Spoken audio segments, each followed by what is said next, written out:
Chapter 4, Part G of Greener Than You Think, by Ward Moore. In all this confused rambling, I thought there might be a curious and interesting little observation about animal migration, if one could trust the accuracy of an imagination more romantic than factual, and I reduced it to some kind of coherence, and added it not only to my report for the Federal Disruptions Commission, but for the dispatches I found time to send in to the Intelligencer. I hardly suppose it is necessary to mention that by now my literary talents could no longer be denied or ignored, and that these items were not edited nor garbled, but appeared exactly as I had written them, boxed and double-leaded on page 1. Though the matter was really trivial, and in confessing it I don't mind admitting all of us are subject to petty vanities, I was gratified to notice too that LaFassisy had the discernment to realize how much the public appreciated my handling the news about the grass, for he advertised my contributions lavishly. In my news stories I could tell no less than the full truth, which was that the grass, after remaining patriotically dormant throughout the war, except for the spurt northward to destroy the remnants of the invading host, had once more set out upon the march. The loss of color I had pointed out to Joe was less apparent each day of our stay, as the old vividness revived with its renewed energy, and the sweet music which entranced him gave place to the familiar crackling, growing louder with each footed advance down the slope, culminating every so often in thunderous explosions. For down the 1,000-mile incline of the Mississippi Basin it was pouring with accelerating tempo, engulfing or driving everything before it. It was the old story of the creeping stolons, the stepped-up tangled mass, and the great towering bulk behind. The falling forward and then the continued headway. Once more the eastbound trains and highways clogged with refugees. My affairs not permitting a longer stay, I returned to New York, but I could not pry Joe from his preoccupation. "A.W.," he argued, "I be no more use to Consolidated Pemmican right now than ground glass in a ham sandwich. My backside might be in a swivel chair, but my soul would be right up here. It's Whitman translated visibly and tangibly, A.W. Come, lovely and soothing death, undulate round and round. Besides, you've got the old man now. He's worth more to you than I ever will be. He loves business. It's just like the army, without a doddering old general staff to pull him back every time he gets enthusiastic. If anyone else in my organization had talked like this, I would have fired him immediately. But I was sure down underneath his aesthetic poses and artistic pretensions, there was a foundation of good common sense inherited from the general. Give the boy his head, I thought. Let him stay here and rhapsodize till he gets sick of it. He'll come back the better executive for having got it out of his system. Also, as he himself pointed out, I had his father to rely on, and he was a man to whip up production if ever there was one. The chief purpose of my visit to the grass was, at least momentarily, a failure. There was little point sampling and analyzing the weed for its possible use as an ingredient in a food concentrate if it were impossible to set up a permanent place to gather and process it. I won't say I considered my time wasted, but its employment had not been profitable. But even immersed in the ever-expanding affairs of Consolidated Pemmican and Allied Industries, as we now called the parent company, I could not get away from the grass. Each hour's eastward thrust was reported in detail by an hysterical radio, and every day the newspapers printed maps showing the newly overrun territory. Once more the grass was the most prominent thought in men's minds, not only over the land of its being, but throughout the world. Scientists of every nationality studied it at first hand, and only strict laws and rigid searches by customs inspectors prevented the importation of specimens for dissection in their own laboratories. The formula of Miss Francis, now at length revealed in its entirety, was discussed by everyone. There was hardly a man, woman, or child who did not dream of finding some means to destroy or halt the grass, and thereby make of himself an unparalleled benefactor. A new crop of suggestions was harvested by the Intelligencer. In addition to the old, they included such expedients as re-inoculating the grass with a metamorphizer in the hope either of its cannibalistically feeding upon itself or becoming so infected with giantism as to blow up and burst. The failure of the experiment on the Russian steppes was ignored or forgotten by these contributors. Building barriers of dry ice, and the use of infrared lamps. One of the proposals which tickled the popular imagination was a plan for vast areas to be roofed and glass-enclosed giant greenhouses to offer refuge for mankind in the very teeth of the grass. Artesian wells could be sunk, it was argued, power harnessed to the tides of the sea and piped underground, the populace fed by means of concentrates or hydroponic farming. Everyone, except those in authority, the ones who would have to approve the expenditure of the vast sums necessary, thought there was something in the idea, but nothing was done about it. Many, believing physical means could be of little avail, suggested metaphysical ones, and these were always punctiliously printed by the Intelligencer. They ranged from disregarding the existence of the weed and carrying on ordinary life as though it presented no threat, through holding the correct thought, praying daily for its miraculous disappearance, preferably at a simultaneous moment, to reorganizing the spiritual concepts of the human totality. But even without the newspapers, George Thario would have kept me informed. Piteous, if not too comprehensive for small emotions, he wrote in a letter, only a little more intelligible than the stuff in his notebooks. Yesterday I stopped by a small farm, or ranch, as local grandiloquence, ever seeking purple justification, has it here. Sub-marginal land, the tabulating minds of government officials, spectacles precise on nosebridge, daily ration of X-Lax, safe in briefcase, would have labeled it, sitting in expectant unease on hilltops, and the uncomfortable slopes between. Dry farming, the place illegally acquired from cattle range, more proper and more profitable, by Nestor Grandsire, surviving drought and dust storm, locust, weevil, and straying herds, feeding rachitic kids, dull women, and helpless men for half a century. The Farm Resettlement Administration would have moved them to fatter ground 100 times, but blindly obstinate they held to what was theirs and yet not theirs. In the front seat, the man and wife, and what remained of quick moments of drop-jawed ecstasy. In back, unwieldy chicken coop, slats patched with bits of apple box and wire, weathered gray. Astonished cocks crowing out of time and hens heads down. Hitched behind, the family cow, stiff-ribbed and empty-uddered. The grass, deaf lover, had seized the shack, its fingers curled the solid door, body pressed forward for joyful rape. The nesters don't look back, but pant ahead. The bumping of the car accommodates the cow.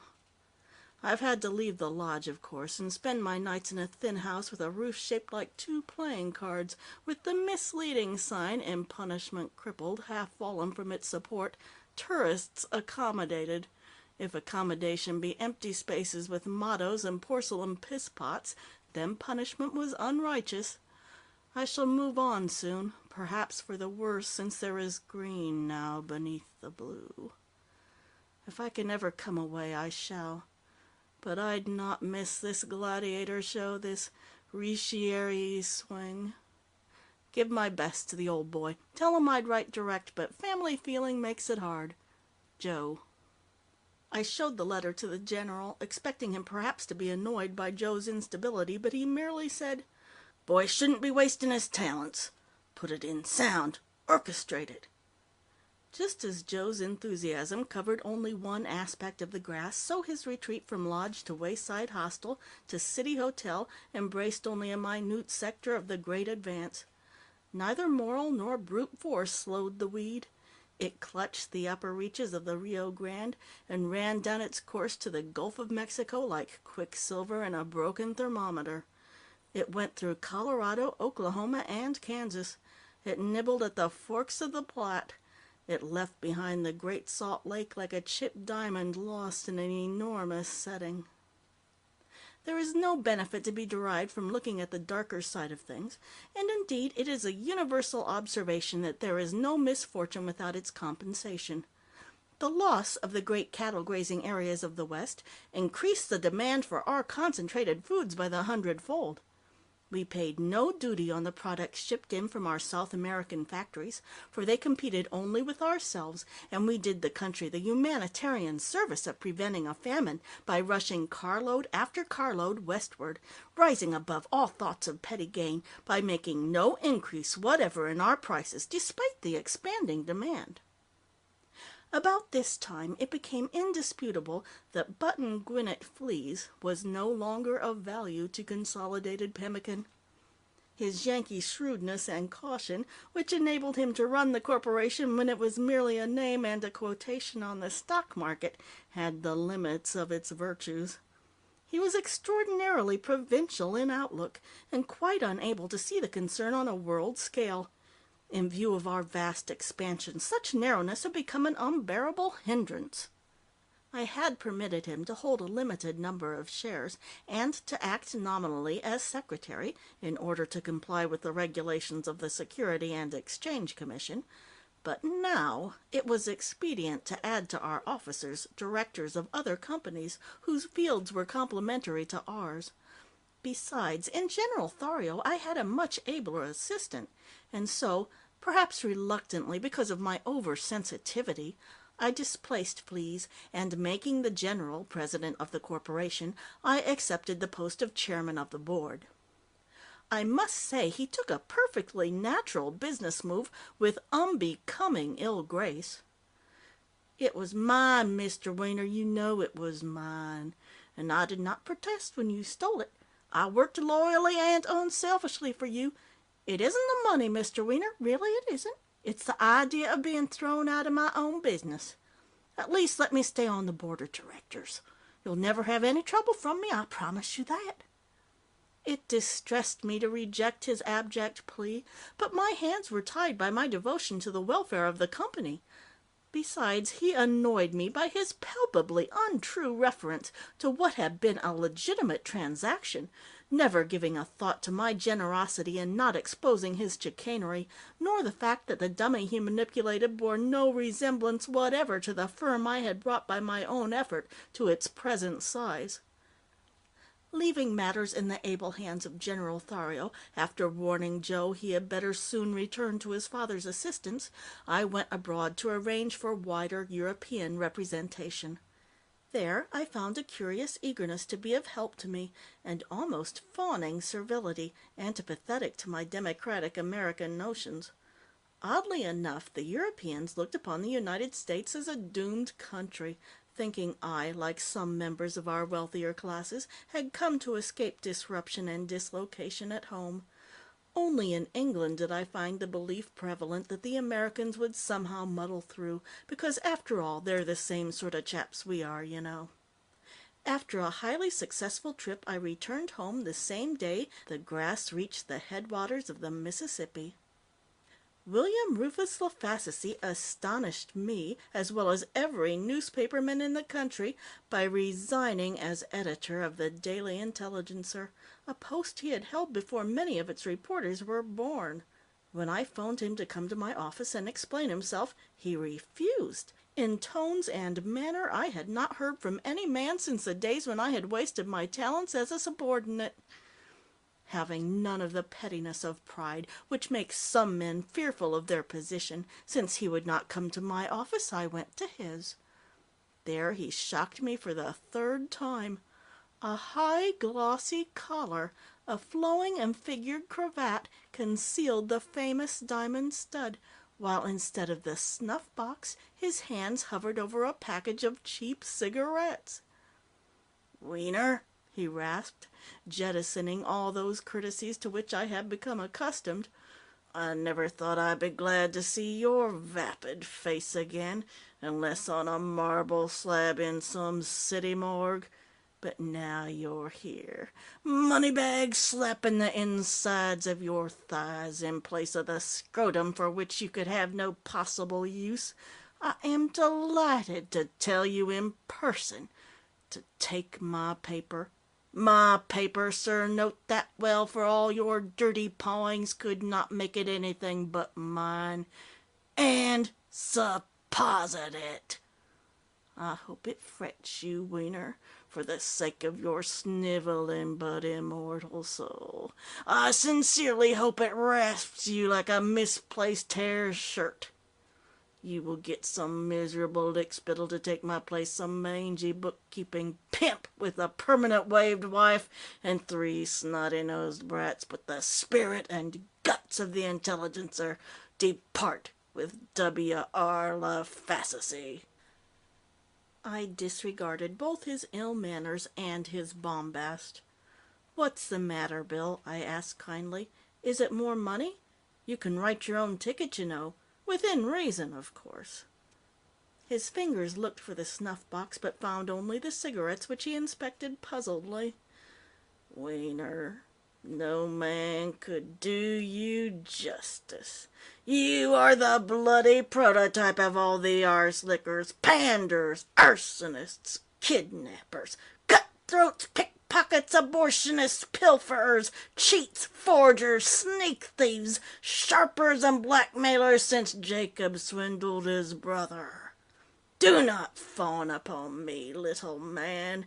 I am too old to want women or money.